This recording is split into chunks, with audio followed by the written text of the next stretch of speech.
everything softens. The experience changes. You still move, but without the same level of struggle. You still transition, but with more clarity, because you're no longer trying to stay where you've outgrown. You're allowing yourself to move forward. Now imagine approaching your life this way. When something begins to shift, instead of tightening your grip, you loosen it. Instead of asking how to fix it, you ask what it's revealing. Instead of assuming something is wrong, you consider that something is aligning. That shift in perspective changes everything. Because now, you're not a victim of change. You're a participant in it. And that's where your power returns. Because when you cooperate with movement, you begin to move intentionally.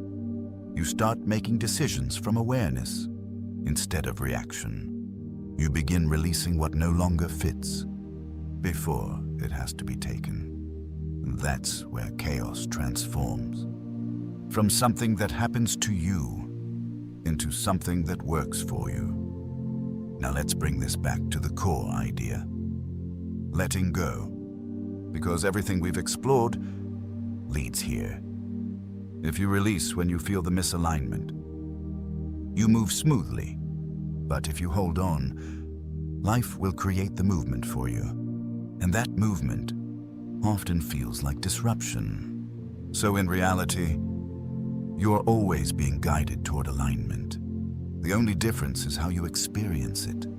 Voluntary release or forced change. Ease or intensity. Flow or chaos. And once you understand that, your relationship with change transforms. You stop fearing it. You start recognizing it. You stop resisting it. You start moving with it. Which brings us back to that anchor one more time. This isn't falling apart. This is being rearranged. Not randomly, not unfairly, but precisely, in ways that are aligning you with something more accurate, more expansive, more true to who you are becoming. You've now seen something clearly. What feels like chaos is not destruction, it's movement, it's alignment being forced when it wasn't chosen. And once you understand that, you gain something powerful. Choice. Because now you don't have to wait for life to rearrange things for you. You can move first. You can release intentionally. You can evolve before the pressure builds. So now the question becomes, what happens when you stop waiting for things to fall apart and choose to let go before they do? Because there is a very different experience on the other side of that decision. One that is not driven by chaos, but by clarity. Let's step into that. There is a moment that quietly appears in every person's life.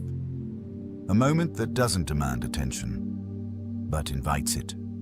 A moment where something feels off, not dramatically wrong, not completely broken, just misaligned. You notice it in small ways. A lack of energy, a sense of resistance, a feeling that something has run its course.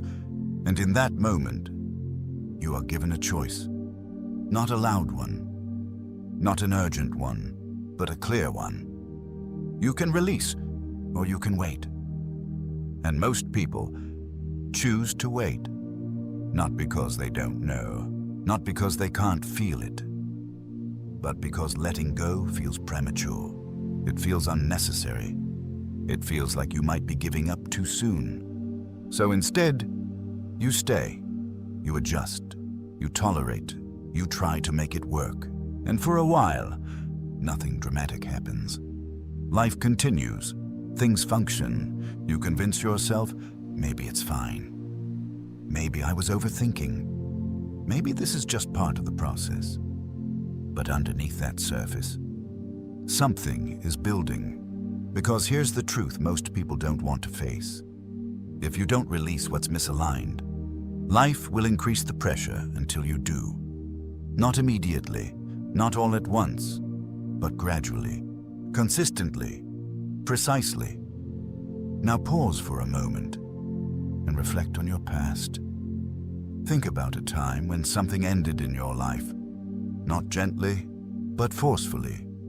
A burnout, a breakdown, a sudden shift you didn't expect. At the time, it probably felt overwhelming, maybe even unfair. You may have thought, why is this happening like this? Why did it have to get this bad? Why didn't I see this coming?